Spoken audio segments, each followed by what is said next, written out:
সোনা বন্ধু শুনো গো আমার কথা শুনো না, তিনি মদের দয়ার নবী, তাকে তোমরা চিনো না। তিনি মদের দয়ার নবী, তাকে তোমরা চিনো না। দয়ার নবী ওহদ প্রান্তক ধর্ম যুদ্ধ করেছে, কাফের নবীজিকে পাথর ছোড়া মেরেছেন, কাফের নবীজিকে পাথর ছোড়া মেরেছেন। তোমরা মেরো না গো নবীজিকে মেরো না, তিনি মদের দয়ার নবী, তাকে তোমরা চিনো না। তিনি মদের দয়ার নবী, তাকে তোমরা চিনো না। দয়ার নবে বনে বনক, দয়ার নবে বনে বনক চরাইতেন ছাগল, কাফেররা দেখে বলতো এটা একটা পাগল, কাফেররা দেখে বলতো এটা একটা পাগল। পাগল নয় গো পাগল নয়, সে আল্লাহর প্রেমের দিওয়ানা, তিনি মদের দয়ার নবী, তাকে তোমরা চিনো না। তিনি মদের দয়ার নবী, তাকে তোমরা চিনো না।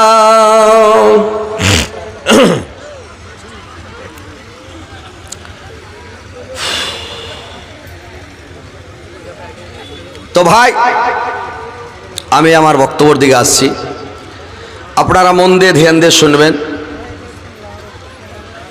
যে আমি আয়াত পরিবেশন করেছি ইনশাল্লাহ সামনে রেখে কথাগুলো বলবো, কথাগুলো মন দিয়ে শুনবেন। যে আল্লাহ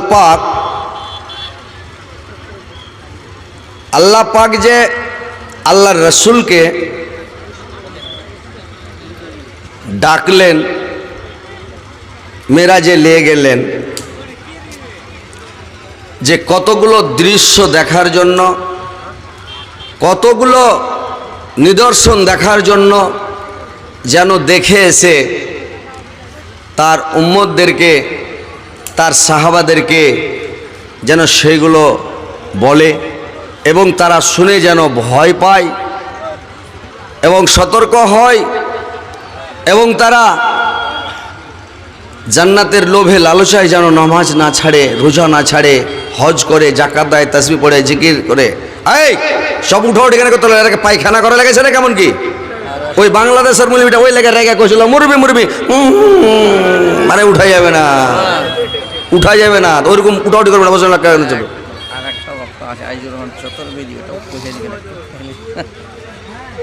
আপনারা একদম চুপচাপ বসেন, উঠাউটি করবেন না কেউ, বুঝতে পারছেন? পাগল আগে আগে উঠতে গিয়েছিল। তো এবার ভালো করে শুনেলেন, বসেন, দিয়ে ভালো করে শুনেন যে আল্লাহ পাক যে আল্লাহর রসুলকে নিদর্শনগুলো দেখিয়েছিলেন। ইনশাল্লাহ আমি সে সম্পর্কে দু চারটা কথা বলবো, কথাগুলো শুনেন মন দিয়ে ধ্যান দিয়ে, তাইলে বুঝতে পারবেন কি জিনিসটা। যে আল্লাহ পাক আল্লাহর রসুলকে নিয়ে গেলেন, আল্লাহ কোরআনের মধ্যে বলছেন সুবহানাল্লাযী আসরা বিআবদিহি লাইলাম মিনাল মাসজিদিল হারামে ইলাল মাসজিদিল আকসাল্লাযী বারাকনা হাওলাহু লিনুরিয়াহু মিন আয়াতিনা ইন্নাহু হুয়াস সামিউল বাসীর। পবিত্র মহিমাময় তিনি তার বান্দাকে রাত্রিবেলা মসজিদুল হারাম থেকে মসজিদুল আকসা পর্যন্ত নিয়ে গেলেন এবং তার আশেপাশে বরকতে ছিলেন এবং তার কিছু নিদর্শনগুলোকে দেখাবার জন্য। যেদিন আল্লাহ পাক আল্লাহর রাসূলকে মেরাজে নিয়ে গেলেন, ডেকে পাঠালেন জিবরাইল আলাইহিস সালাম, যখন তাকে মসজিদে হারাম থেকে মসজিদে আকসা পর্যন্ত নিয়ে গেলেন, কতগুলো নিদর্শন দেখালেন। এবার এখান থেকে যখন নিয়ে যেতে লাগলো, বর্রাকের উপরে করে যখন বর্রাকে চড়িয়ে যখন নিয়ে যেতে লাগলো, যেতে যেতে যেতে যেতে যেতে যেতে চলে যায়। জিবরাইল আলাইহিস সালাম কিছু দূর যাওয়ার পরে বললেন, নবী গো, আপনি এখানে নামুন আর 2 রাকাত নামাজগুলো আপনি পড়লেন। 2 রাকাত নামাজ পড়া হলো আর 2 রাকাত নামাজ পড়ে এইবার বললে আবার চলুন, আবার চলতে লাগলো। জিবরাইল আলাইহিস সালাম জিজ্ঞাসা করলেন, ইয়া রাসূলুল্লাহ, নবী গো, আপনি কোন জায়গাতে নামাজ পড়লেন আপনি জানেন? আল্লাহর নবী বললেন, আল্লাহ ভালো জানেন, আমি জানি না। বললে এটা হচ্ছে ইয়াসরিব, মানে এটা হচ্ছে মদিনা মুনাওয়ারা। আপনার এটা হিজরতের জায়গা, যেদিন আপনি হিজরত করে এখানে আসবেন, এই জায়গাটা হচ্ছে পুরাতন নাম ইয়াসরিব।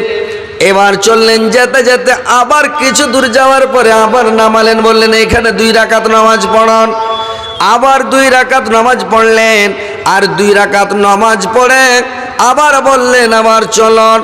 আবার জিজ্ঞাসা করলেন কোথায় নামাজ পড়লেন জানেন? বললে আমি জানি না।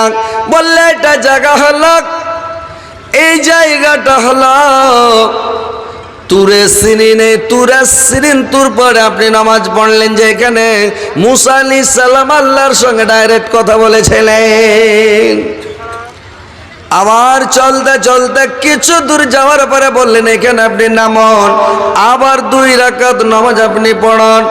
ওইখানে যখন নেমে গেলেন, নেমে যাওয়ার পরে আবার বললেন 2 রাকাত পড়ুন। 2 রাকাত পড়ে আবার বললেন চলুন, যেতে লাগলো। বললে আপনি কোথায় নামাজ পড়লেন জানেন? বললে আমি কোথায় পড়লাম আল্লাহ ভালো জানে, আমি জানি না। বললে এটা হচ্ছে এই জায়গাটাতে ঈসা আলাইহিস সালাম মারিয়ামের পেট থেকে ভূমিষ্ঠ হয়েছিলাম, এই জায়গাটায় আপনি নামাজ পড়লেন। এবার চলুন।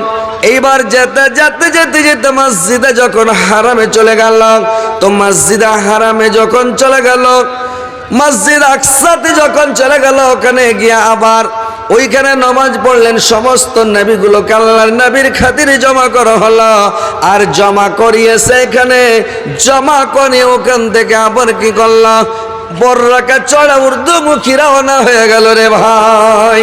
आप लोग बोलते हैं कि फिजा बनाइए। मौलाना अज़ीज़ुल रहमान साहब सलफी चतुर्वेदी यूपी तशरीफ लाए हुए हैं और उनका बयान सुनने के बाद जर्जिस को इंशाअल्लाह आप लोग भूल जाएंगे।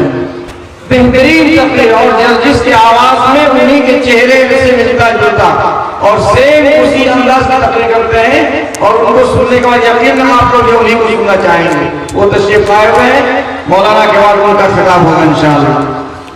তো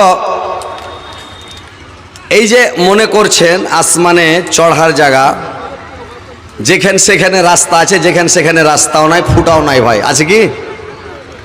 যেখানে সেখানে কিন্তু রাস্তা নাই। একটাই রাস্তা আছে আসমানে চড়ার, সেটা হচ্ছে বাইতুল মুকাদ্দাস ফিলিস্তিনে।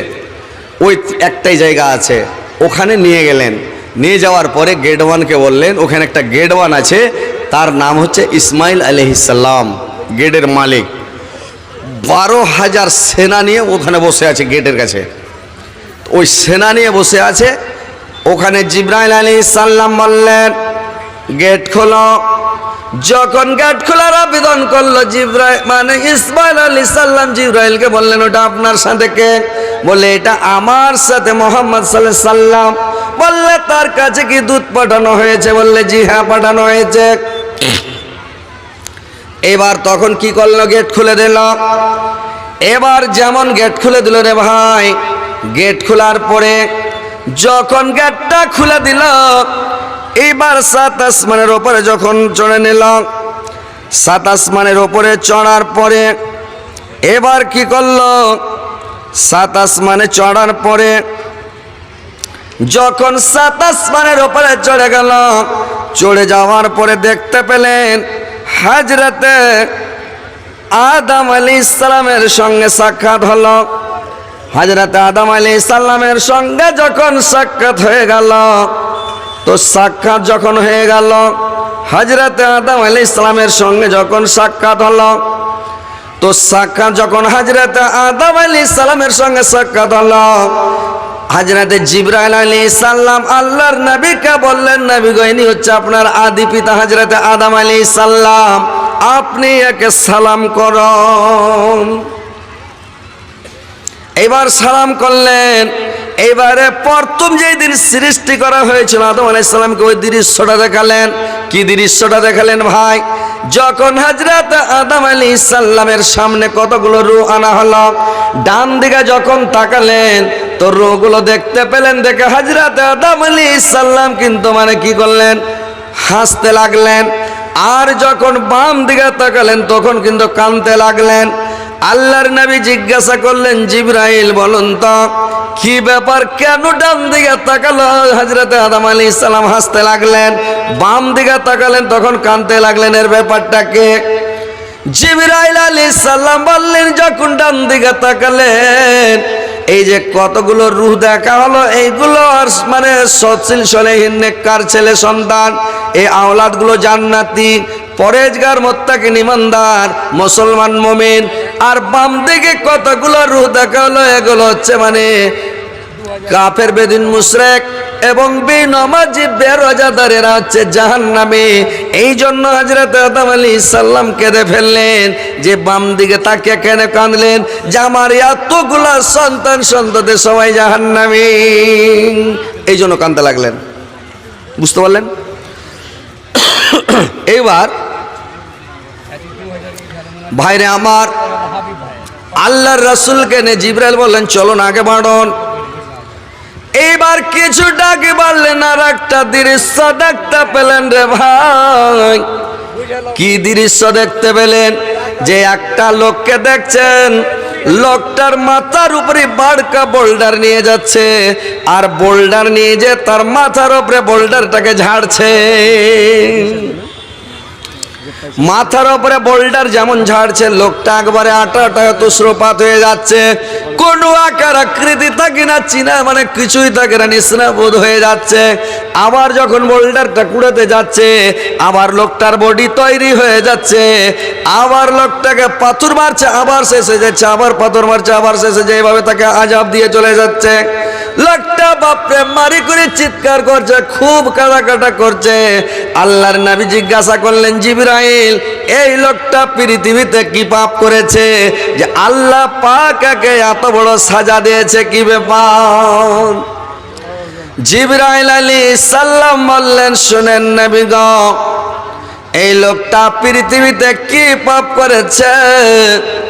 এই লোকটা পৃথিবীতে ওয়াক্তের উপরে নামাজ পড়তো না, ওয়াক্তের পারোয়া করতো না। এই জন্য আল্লাহ পাককে সাজা দিয়েছে। নামাজ পড়লে লোককে দেখে নামাজ পড়তো, মুনাফিকি নামাজ পড়তো, এই কারণে আল্লাহ পাক তাকে সাজা দিয়েছে। ভাইরে আমার, আল্লাহ কোরআনের মধ্যে বলছেন, ফাওয়াইলুল লিল মুসাল্লিন, দুর্ভাগ্য রয়েছে ওই সব মুসাল্লিদের জন্য, দুর্ভাগ্য রয়েছে ওই সব মুসাল্লিদের জন্য। আল্লাযীনা হুম আন সালাতিহিম সাহুন, যারা ওয়াক্তের পরোয়া করে না। আল্লাযীনা হুম ইউরাউন, এবং নামাজ পড়লে তারা লোক দেখানো নামাজ পড়ে, চিকা ছুটার সময় নামাজ পড়তে যায়, আর মানুষকে দেখে খালি দুঠক্কর মেরে চলে আসে। ওরা মুনাফিকের নামাজ, ওরা এশারের নামাজ, মুনাফিক যারা এশারের নামাজ জামাতে পড়তে পারবে না, ফজরের নামাজ জামাতে পড়তে পারবে না ওরা। বুঝতে পারছেন? মুনাফিকেরা কেন? এই দুটা ওয়াক্ত ওদের জন্য, মুনাফিকের জন্য খুবই ভারী, কঠিন ভারী। বুঝতে পারলেন? আর মুনাফিকেরা কি করবে? সকালে মানুষকে দেখে যাবে, আর নামাজে যখন যাবে তখন একবার আল্লাহ আর কুকড়ি মুকড়ি খাড়া হয়ে করে, মানুষকে দেখে যে কত ভয় করেছে, কিন্তু এইভাবে নামাজে খাড়া হয়ে দেবে কি কুকড়ি মুকড়ি হইয়া? জিজ্ঞাসা করিয়েন তো মাওলানারাকে যে কুকড়ি হয়ে খাড়া হয়ে দেবে, শটাং হয়ে সুন্দর হয়ে সিলিন্ডার হয়ে আল্লাহর সামনে দাঁড়াইতে হবে, মনে মনে নিয়ত করতে হবে যেন আমি আল্লাহকে দেখতে পাচ্ছি। আমি যদিও আল্লাহকে দেখতে না পাই, তো আল্লাহ আমাকে দেখতে পাচ্ছে, এটা মনে নিয়ত করতে হবে আপনাকে। আর এক ধন্দে নামাজ শুরু করতে হবে, তাহলে নামাজ আপনার কবুল হবে। এক ধন্দে নামাজ শুরু করতে হবে, আর আগা দিকে এদিক ওদিক তাকাইতে হবে না। বুঝতে পারছেন? বান্দা যখন এক ধন্দে নামাজ শুরু করে, তখন আল্লাহ ওই বান্দার দিকে এক ধন্দে দেখা থাকে। যখন বান্দা এদিক ওদিক ডাইন দিকে বাঁ দিকে এদিক ওদিক তাকাই ছাকবাক করে ক্যালেন্ডার দেখে, ঘড়ি দেখে, কিছু দেখে, তখন আল্লাহর দিক থেকে মুখ ফিরিয়ে নেয়। বুঝতে পারলেন? তো ওই লেগে নামাজ পড়তে গেলে এক ধন্দে নামাজ পড়তে হবে। একদিকে একদম সিজদার জায়গাখানে দেখে থাকতে হবে সিলিন্ডার হয়ে। আর চোখ বুঞ্জা নামাজ পড়তে হবে না ভাই, চোখ বুঞ্জতে হয় না। আর ওখানে দেখে থাকবেন আর নামাজ পড়বেন সুন্দরভাবে, এদিক ওদিক ডানে বামে তাকাবেন না, ভালো করে নামাজটা পড়বেন। বুঝতে পারছেন? এইবারে এইভাবে নামাজ পড়তে হবে। নামাজ কবুল হওয়ার আপনার তিনটা শর্ত আছে, তিনটা জিনিস আছে। কি জানেন? খালি নামাজ পড়লে হবে না, মানুষকে দেখে নামাজ পড়লে কাজ হবে না। ওই পাথর ঝাড়বে আর মাথা গুঁড়া করবে খালি লোককে দেখে নামাজ পড়লে। বুঝতে পারলেন? কতগুলা লোক আছে রোজাতে হুঁড়া হুঁড়ে আগড়া, এত ভিড় রোজাতে যে মগরিবের সময় জায়গা পাওয়া যায় না মসজিদে যা। তারাবির সময় ফার্স্টে তারাবিতে যাই লাইন পাওয়া যায় না। আর যখন 5টা 7টা 10টা রোজা হয়ে গেল, আর লোক নাই মসজিদ। ওই যেটি ছিল পুরানাটি, ওইটি আসল নামাজিটি ধরা পড়লো, নকলিটি শেষ। এইবার লাস্টের দিন 4-5টা রোজা আছে, ফের ভিড় শুরু হয়ে গেল। এমন ভিড়, আল্লাহ, নমাজিটি আর জায়গা পায় না, বেনামাজিটি হয়েছে লেহে জায়গা। এই তো অবস্থা। মানে এগুলো হলো মুনাফেক, যারা মুনাফেকি নামাজ পড়ে, তো মুনাফেকদেরকে এইভাবে ঠাটা হবে। তো নামাজটা যে কবুল হবে, তিনটা শর্ত কি জানেন? 1 নাম্বার আপনার উজু লাগবে ভালো, উজু সুন্দর করে করবেন। উজু ওই লোককে দেখে উজু করলে হবে না, সুন্দর করে উজু করবেন। 2 নাম্বার হলো রুকু যেন আপনার ঠিক থাকে। 3 নাম্বার হলো আপনার সিজদা যেন ঠিক হয়। এই 3টা জিনিস ঠিক হলে আপনার নামাজ কবুল হবে। আর যদি 3টা জিনিস ঠিক নয়, তো আমার নামাজও কবুল হবে না। বুঝতে পারছেন? তাহলে এইভাবে সুন্দর করে নামাজ পড়তে হবে। আর যারা ওয়াক্তের উপরে পড়তে হবে, ওয়াক্তের উপরে যদি না পড়েন, নামাজ কিসের উপরে পড়ে যে ভাই? নামাজটা কিসের উপরে পড়ে?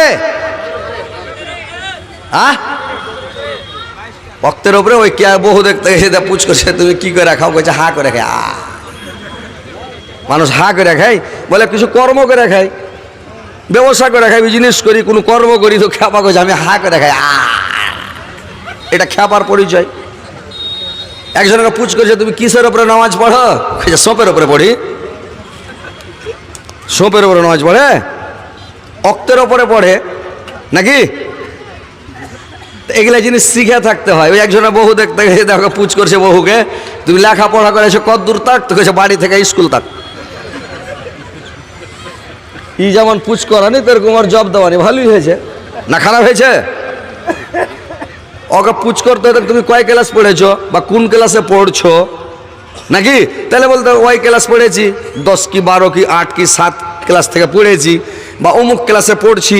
তুই খ্যাপা করেছে তুমি লেখাপড়া করেছো কত দূর তাক? তো বাড়ি থেকে স্কুল তাক ই লক করে থাকে। নর বুদ্ধি শেষ। এটা বহু দেখতে জিজ্ঞাসা করছে যে মুলি সাহেব পুছ করছে তুমি লেখাপড়া করেছো কতখানি? বলছে আপনার সমান। তো মুলবি আর পুছ করে না, লক করে বসে আছে। তো আমি ওকে বলছি মুলি সাহেব জিজ্ঞাসা করে, কোথাও কি পুছ করবো? তো আমার সমান পড়েছে। ও বলবে আমি কি আর পুছ করবো? আমি বলছি আপনার সমান নয়। ও বলেছে আপনার সমান মানে এটা একটা দেশি ভাষা, যে নিজের সমান নাকি? নিজের সমান ওকে বলা হয় আপনার সমান। মানে পাড়া গ্রামের ভাষা পাড়া গ্রামের মতন, আর পাড়া গ্রামের ভাষা পাড়া গ্রামের লোক বুঝবে না, অন্য জায়গার লোক বুঝবে। কি হয়? ওই এক পাগলিকে একটা লোক মেরেছে, একটা পাড়া গ্রামের মেয়ে ছেলেকে মেরেছে, তো কেস করে দেয়। কেস করে দিয়েছে, তো কেস করে তোকে কোর্টে ডেকেছে হাকিম। কোর্টে ডেকে তখন ওকে জিজ্ঞাসা করছে যে তোমাকে কি লোকটা মেরেছিল? এই তো পাড়া গ্রামের বেটি ছেলে, ঢেড় বাংলা কথা কহে সাধ না। ই কইছে না মারেনি। ওখানে লিখে দিলে যে না মারেনি। লোকটা কিছু কহেনি, না কিছু কহেনি। ওখানে লিখে দিলে না কিছু কহেনি। বলছে লোকটাকে আসলে নির্দোষী? হ্যাঁ নির্দোষী। এখানে লিখে দিলে হ্যাঁ নির্দোষী। দেখো ওই লোকটার যে কেস করা হয়েছিল, ঝুট তহমত লাগা হয়েছিল, এটা মিথ্যা। কিছু বলেনি, মারেওনি, কিছু কহেনি, লোকটা নির্দোষী, লোকটা ভালো। लाइट ऑपरेटर वापस के पास आता, लाइट गुम हो चुका है, लाइट को आप देखिए, लाइट ऑपरेटर। ওগুলা মেকের আওয়াজ গুন্দ রয়েছে, আর এটা মেকের কেন আওয়াজ হয় না? ব্যাপারটা কি? ওগুলা মেক কত বাজছে আর এটা মেকের আওয়াজ হয় না? তো এরকম প্রত্যেক জিনিস শিখতে হয়, জানতে হবে, শিখতে হবে, বুঝতে পারছেন? তো নমাজটা যখন পড়বেন তো নমাজটা ভাই মন দিয়ে পড়তে হবে, আর ওয়াক্তের ওপরে পড়তে হবে, টাইমের ওপরে পড়তে হবে, তাহলে নমাজটা কবুল হবে। আল্লাহ রসুলকে জিজ্ঞাসা করলেন সাহাবীরা যে আল্লাহ সবচাইতে কোনটা ইবাদত পছন্দ করে? তো বলে ধীর স্থিরভাবে নামাজ পড়া, মানে শান্তিভাবে সুন্দর করে নামাজ পড়াটা আল্লাহ পছন্দ করে। হাঁকার বাঁকার করতে হয় না। একটা লোক উজু করছে আর একটা লোক মসজিদে ঢুকলো, আর উজু করা হয়নি, আসরের চা দিকে তো নামাজ পড়ে বাড়ি চলে আসছে। তোকে কইছে হাজি ভাই কি হলো বাড়ি থেকে নাইলে নামাজ পড়া হয়ে গেল? তো কইছি আমার তো উজু করা শেষ হয়নি, তোমার ফের চারিদিকে তো নামাজ আসরের পড়া হয়ে গেল, কি ব্যাপার? কইছে নামাজ পড়তে যাবে ফের কতক্ষণ লাগে দেখেন তো, তাহলে 2 মিনিটে হয়ে যাবে। নামাজ পড়েন ভোগাটা খালি ঠক কর মেয়েরা চলে এসছে। তো নামাজটা ভালোভাবে পড়বে না তো ঠাঠাবে বোল্ডার দেয়া। আল্লাহর নবী জিবরাইলকে বললেন এবার আগে বাড়ুন চলন। আল্লাহর নবীকে নিয়ে এবার কিছুটা আগে গেলেন রে ভাই, আর একটা দৃশ্য দেখতে পেলেন। কি দৃশ্য দেখলেন? একটা লোকের মাথার উপরে পাড়কা বোঝা, মানে বহন করছে, মাথায় বোঝা আছে। ওই লোকটার মাথাতে কিছুগুলা লোক আবার বোঝা বানছে, ওর মাথায় চাপাচ্ছে। 2টা বোঝা হয়ে গেছে, ফের এরা বোঝা বানছে, আর একটা বোঝা বান ওর মাথায় চাপিয়ে দিল। ওইটা বোঝা মাথাতে বানা আছে, আর একটা বোঝারা বানতে লেগেছে। এই লোকটা বোঝা বহন করতে পারে না, বোঝা ঢুতে পারে না, খালি চিৎকার করছে, বাপরে মারে পুরা চিল্লাইছে, কাঁদছে রে ভাই। আল্লাহর নবী জিজ্ঞাসা করলেন জিবরাইল বলুন তো এই লোকটা দুনিয়াতে এমন কি পাপ করেছে, কি অন্যায় করেছে যে আল্লাহ ওকে এত বড় সাজা দিয়েছে? জিবরাইল বলুন তো। জিবরাইল আলাইহিস সালাম বললেন নবী গো এই লোকটা হচ্ছে আপনার উম্মতের মধ্যে কার? এই লোকটা আপনার উম্মতের মধ্যে কার? এই লোকটা পৃথিবীতে ছিল গ্রামের সর্দার, এই লোকটা ছিল মসজিদের ক্যাশিয়ার, এই লোকটা ছিল মানে মাদ্রাসার ক্যাশিয়ার। এর কাছে গ্রামবাসী টাকা জমা দিত। এই লোকটা করত কি, টাকাগুলোর হিসাব গ্রামের লোককে দিত না, টাকা খেয়ে বসেছিল। গ্রামের লোক আবার টাকা ওকে জমা দিত, ওইটিও খেয়ে নিল, আবার টাকা দিত, আবার খেয়ে নিত। ওইরকম মানে একটা বোঝা ঢুইতে পারে না, আর একটা বোঝা বানছে, ফের চাপিয়ে দিলে গ্রামবাসীর লোক, ফের আর একটা বোঝা হলো, আর একটা বোঝা বেনা তার ঘাড়ে চাপিয়ে দিল, মানে এরকম। এই কারণে আল্লাহ পাক তাকে এইভাবে সাজা দিচ্ছে, আমানতের খিয়ানত ওই জীবনে করবেন না। যদি টাকা জমা দেয় টাকা আপনি ভালো করে রাখবেন। আল্লাহর রাসূলকে মক্কা নগরীতে আলামিন বলে ডাক দিত, আল্লাহর নবীকে মোহাম্মদ বলে ডাক দিত না, কেউ চিনতে পারত না ভালো করে। আল্লাহর নবীকে সবাই বলতেন আলামিন, মানে আমানতদার। আল্লাহর রাসূলের কাছে যখন টাকা পয়সাগুলো জমা হতো, আল্লাহর নবী ডান হাতে যদি নিতেন বাম হাতে করতেন না, বাম হাতে নিলে ডান হাতে করতেন না। আল্লাহর নবী গিরাটা খুলেও দেখতেন না, কতটি টাকা আছে, কেমন টাকা আছে, কি আছে, সোনা আছে না চাঁদি আছে, খুলেও দেখতেন না, রেখে দিতেন। যে লোকটা চাইতেন আল্লাহর নবী ওই পুটলিটা বের করে দিতেন, ওই টাকা বের করে দিতেন, একটাও খরচ করতেন না। তো ভাইরা আমার, আমানতের খিয়ানত জীবনে করবেন না। আমানতের খিয়ানত মুনাফিকের কাম, হিসাব শেষে যাবে এরা সোজা জাহান্নাম, হিসাব শেষে যাবে এরা সোজা জাহান্নাম। বুঝতে পারছেন? আমানতের খিয়ানত ভয় করতে হবে না, না তুই বোঝা চাপাবে ঢুইতে পারবেন না। জিবরাইল আলাইহিস সালাম আল্লাহর নবীকে বললেন নবী গো আর একটু আগে বাড়ুন চলুন। আর একটু আগে বাড়লেন, দেখছে ভাইরা আমার, বন্ধুরা আমার, একটা লোককে দেখছে 4 হাত পাকে জিঞ্জির দিয়ে টনটনা করে বাঁধানো আছে, আর লোকটা মুখের ভরে পড়ে আছে জাহান্নামে। লোকটা উঠার চেষ্টা করছে, দাঁড়াতে পারে না, মুখের ভরে হড়মড় করে পড়ে যাচ্ছে। লোকটা বাপরে মারে করে চিৎকার করছে। আল্লাহর নবী জিজ্ঞাসা করলেন জিবরাইল এই লোকটা কি পাপ করেছে, কি অন্যায় করেছে, আল্লাহ পাক ওকে এত বড় সাজা দিয়েছে বলেন তো? জিবরাইল বললেন শুনেন নবী গো, এই মহিলা, এই লোকটা পৃথিবীর বুকে বিচারক ছিল। এই লোকটা গ্রামের বিচার করত, এলাকার বিচার করত। এই লোকটা করত কি, বিচারে যায় ঘুষ খেয়ে বিচার করত, অরিজিনাল বিচার করত না, টাকা খেয়ে। নাইকে অন্যায় করত, অন্যায়কে নাই করত, বিচারটাকে টলমলিয়ে নিয়ে বেড়াত। এই কারণে আল্লাহ পাক ওকে সাজা দিয়েছে, মুখের ভরে জাহান্নামে বেঁধে রেখেছে। লোকটা দাঁড়াতে পারে না রে ভাই। বুঝতে পারছেন? ঘুষের গোনা খুব বড় গোনা। ঘুষ খাবেন না। কিয়ামতের দিন যখন ঘুষখোরেরা আউট হয়ে অন্ধ হয়ে যাবে, হাতড়ানো অবস্থাতে বোবা হয়ে যাবে, মুখে জবান থাকবে না, চোখের রশ্মি থাকবে না, জ্যোতি থাকবে না, অন্ধ হয়ে বোবা হয়ে আও মাও করবে, কিয়ামতের কোটে হাতড়ানো অবস্থায় জমা হবে। ওরা একটা দল, একটা শ্রেণী। তো খবরদার ভাই ঘুষ খেতে যাবেন না, ঘুষ খেয়ে বিচার করবেন না, অরিজিনাল বিচার করবেন না, তো বিচার করতে যান না। এবার আল্লাহর নবী আর একটু আগে বাড়লেন, আর একটা দৃশ্য দেখতে পেলেন রে ভাই। কি দৃশ্য দেখতে পেলেন? যে একটা লোকের গলাতে দেখছে কি 7 তাবাক জমিনকে ঝুলিয়ে রেখে দিয়েছে ভাই। 7 তাবাক জমিন ওর গলাতে ঝুলিয়ে রেখে দিয়েছে।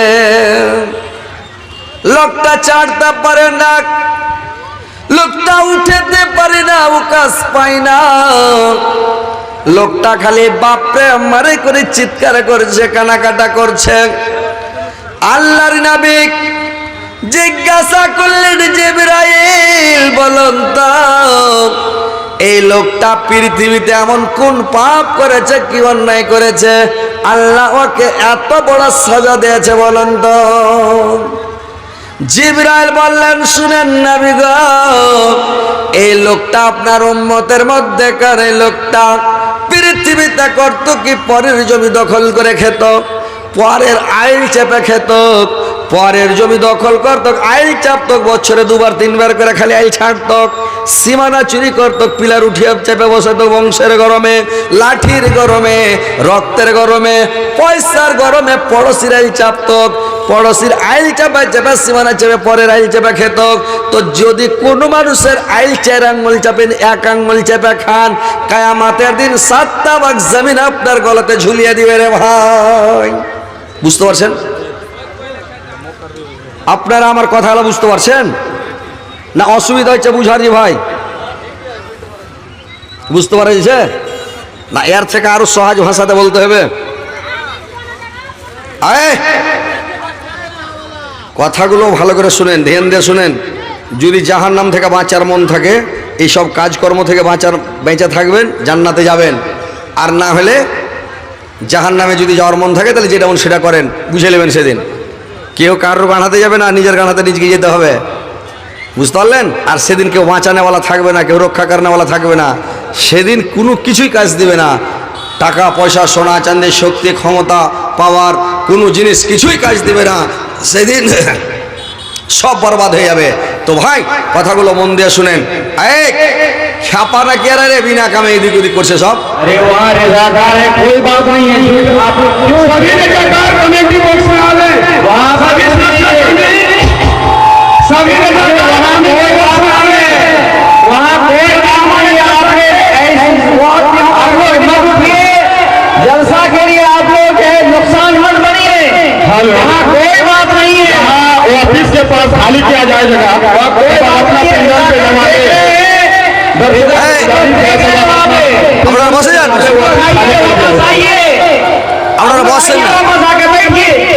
जिनका काम वो देख रहे हैं, रिजाकार रखे हुए सड़क में, दुकान में, हर जगह रिजाकार वाले देख रहे हैं। जो भी हमारे कमेटी बॉक्स में आए, कमेटी बॉक्स में हुए, আপনারা বসেন না, আপনারা কেন उठছেন ভাই? কি হয়েছে না হয়েছে आप लोग इधर जाके भीड़ लगा के और मामा को उल जाइएगा। आप लोग कोई मत जाइए, वहाँ पर कमेटी के लोग हैं, कोई तरह का बात नहीं है। मेटर शॉट आउट हो गया है, मेटर शॉट आउट हो गया है, शांति से बात बना रहे हैं। मेटर खत्म हो गया, ठीक है, आ जाइए, आज यहाँ वो के लोग आ रहे हैं, लोग वापस हो गए हैं, आ जाइए पिंडाल के नीचे आ जाइए। वहाँ कोई बात नहीं है। इतना बड़ा माहौल को आप लोग बिगाड़ने की कोशिश ना करें, कोई तरह का बात नहीं है, कोई तरह का बात नहीं है। आप लोग माहौल को शांत बनाए रखें। আসেন, বসেন।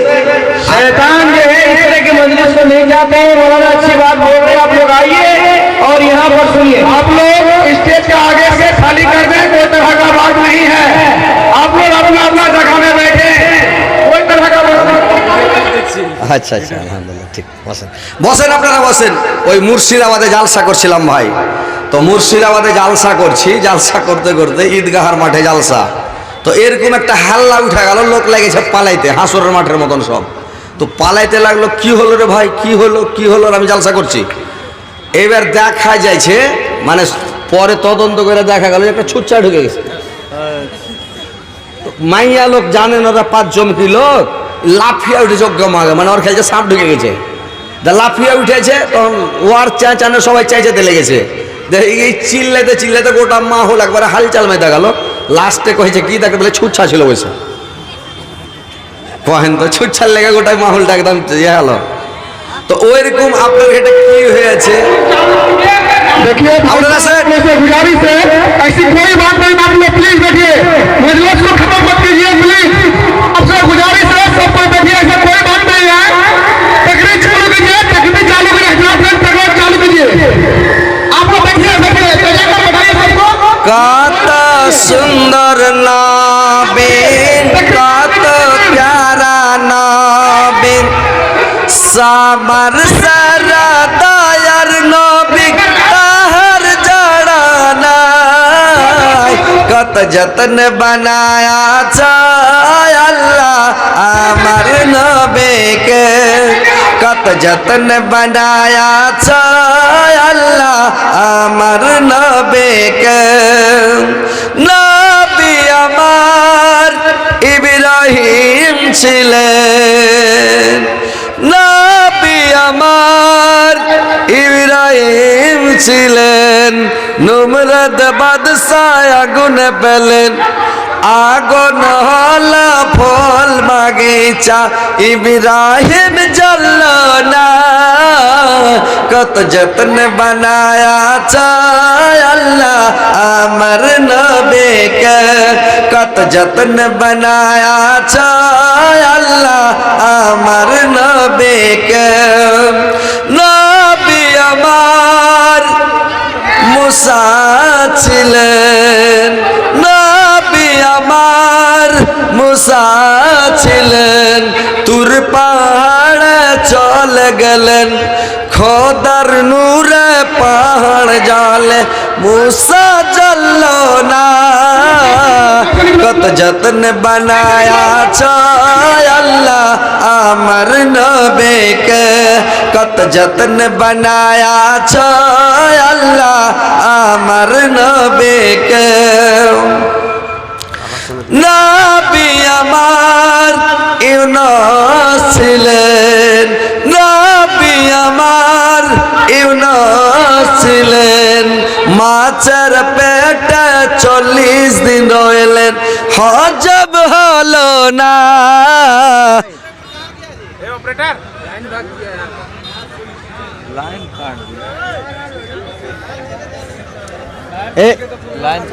ए मौलाना लाल चने नहीं क्या अपना दिया